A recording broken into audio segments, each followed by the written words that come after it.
The Arm the Homeless guitar has been my comrade for life in the sonic sphere. It allowed me to find myself as an artist.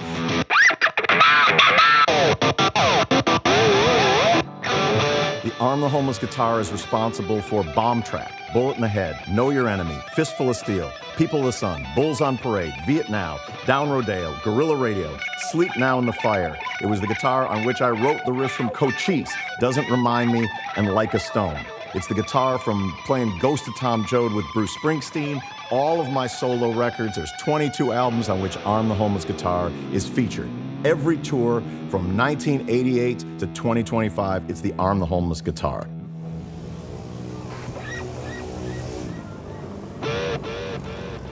When I moved to Hollywood in 1986, I was determined to get a custom-made guitar, as many of my guitar heroes had. I was working for Senator Alan Cranston as his scheduling secretary, making $15,000 a year, and I saved up my money to go to a local guitar shop to have a custom-made guitar. I knew nothing about making guitar, and I checked a bunch of boxes, spent a lot of money on the crappiest guitar that anyone has ever played.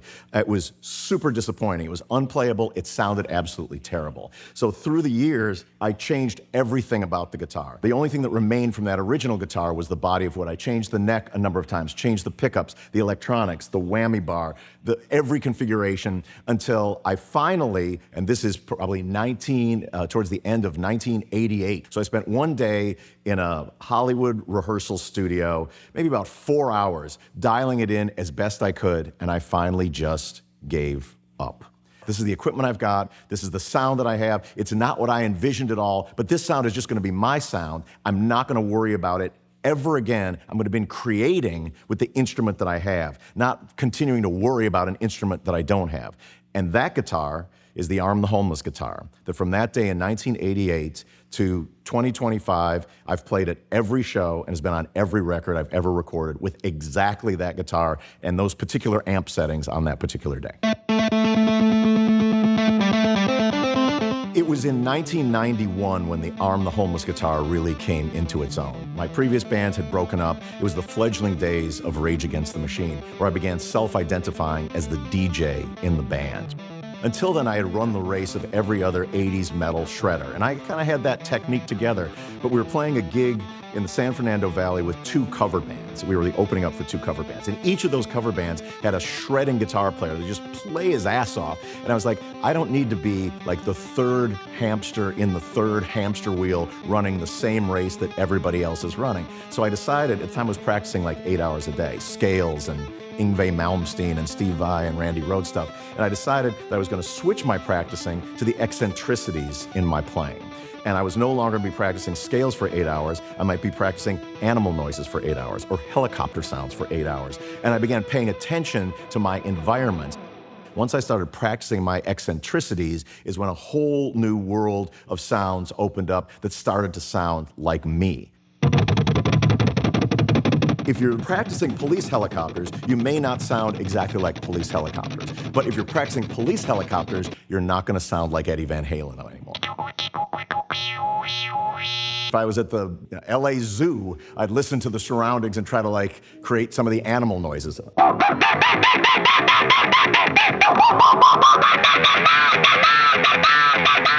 I was no longer copying my heroes. It felt like I was on this really open road of like there's big riffs on the one hand and there's just a bunch of crazy sounds and mistakes. And it's like I would make a mistake, and if you play that 16 times in a row, all of a sudden it becomes art.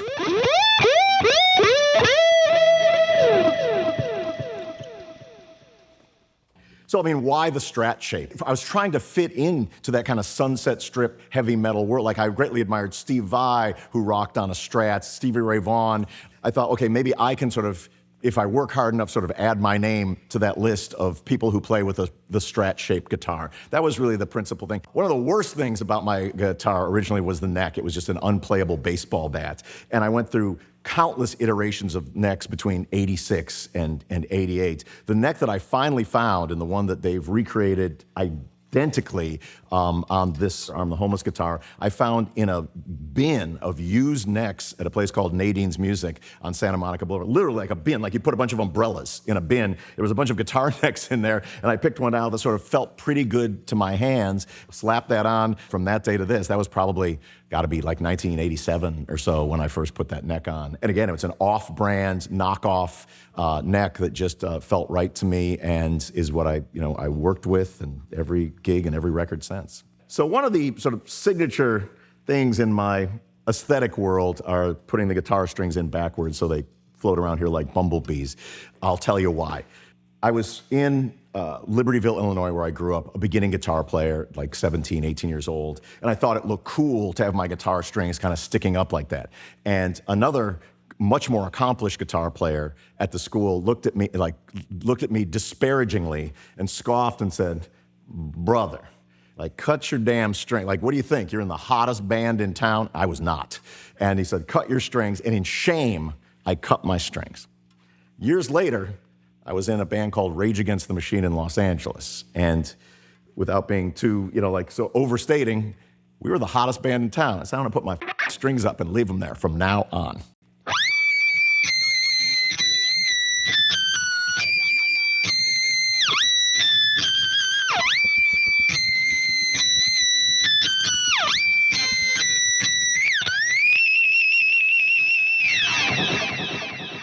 So the pickups in this guitar, so in the bridge position is the EMG 85 pickup, which I wanted something that was going to be able to have like that kind of hard metal sound, that's, like.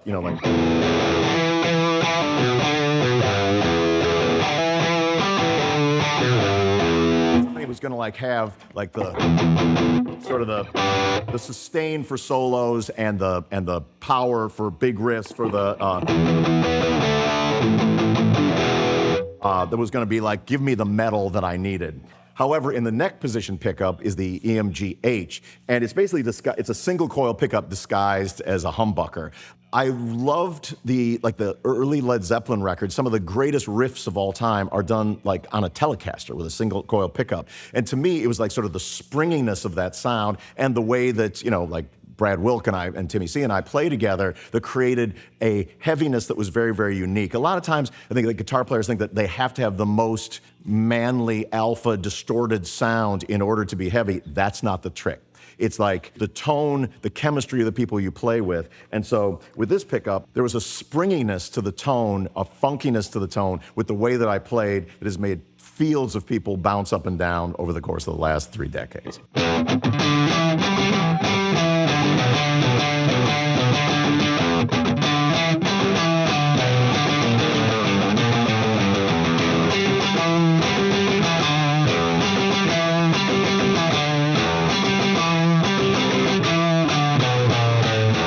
So here's the story of the toggle switch and how it came to be a part of my life, right? It was the mid-'80s, and the only cool guitar in the world for rockers was the Eddie Van Halen guitar. It was his Frankenstein guitar. There was one pickup, there was one volume knob, there were no other controls. It was just like, you and a guitar, be awesome, there you go.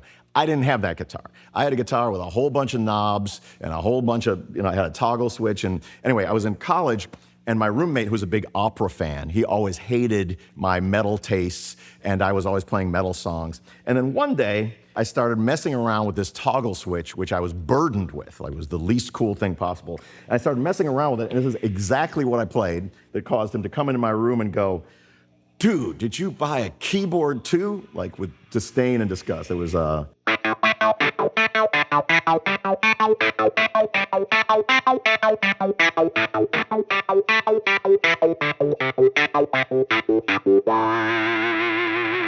he came charging in, like, and it really, like, in the back of my mind was like, you thought that sounded like a keyboard. Here's how the toggle switch thing works. This is not a kill switch, it's a real toggle switch that toggles between the two pickups. So in this pickup, it's set to 10. This pickup is set to 0, right? So if you play a note, basically just you're switching between 10 and 0, the two pickups, which acts as a kill switch, which acts very much like the same kind of kill switch that a DJ might use to do scratching. So now, armed with this new way of sort of creating guitar sounds, not with a pick, not with a hammer on, but with the toggle switch itself, I began exploring with a very simple set of pedals and other things that I might be able to do to create sounds that were outside of the regular rock and roll vocabulary.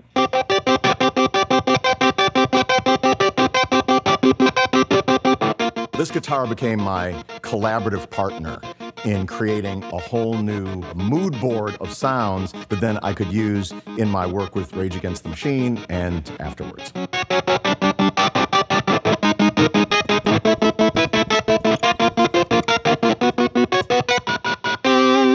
So one of the things that was consistent from one of the early Arm the Homeless things was the Goto Bridge. One thing I liked about it was, similar to like all my stuff, it wasn't perfect, but it worked perfectly for me. Its imperfections I was able to turn into music.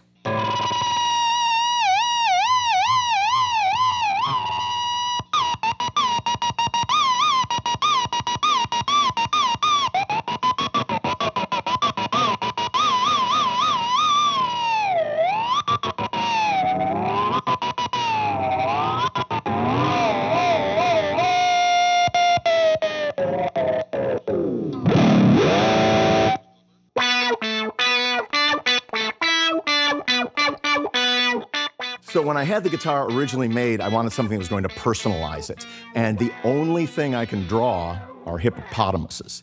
Cute, cloud-like hippopotamuses. And I can only draw them facing one direction, too.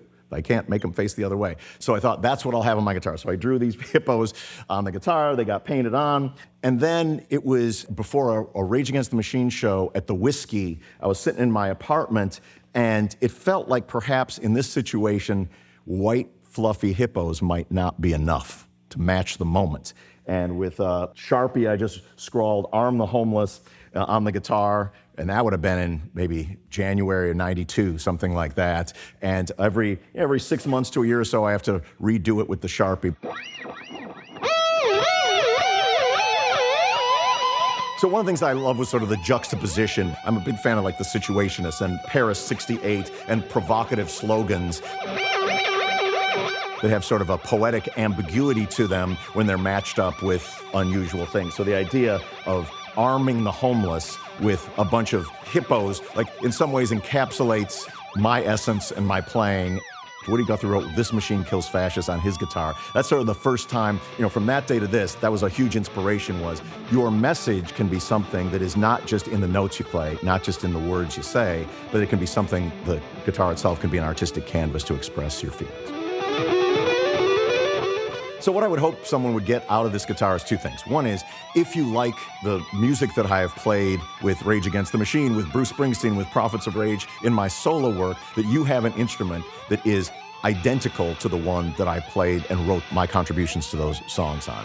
One of the chief reasons I wanted to make an Arm the Homeless guitar for you is because there are so many terrible knockoffs in the marketplace that look a little bit like the guitar, but are not the guitar. I had done a Soul Power guitar, which is the Audioslave guitar, with Fender, and prior to that, I had never done any product guitar and pedal endorsement ever. The thing with the Soul Power guitar was we made it exactly like the Soul Power guitar. The Audioslave records were made on a guitar that's identical to the Fender Soul Power guitar, and that's the same with this. I trusted them because, one, they had the patience to listen to my insane, meticulous instructions. And we did the neck, we must have done the neck 40 times to get it exactly right, so that you would have the opportunity to have a guitar that is identical to the one that I used on all the Rage records. I've played on 22 albums in my life, and the Arm the Homeless guitar has been a part of all of them. The most important part of this guitar for me is it allowed me to find myself as an artist. I know that there's a lot of magic in the way that this weird Island of Misfit Toys guitar has brought into my life, and hopefully some of that can be brought into yours.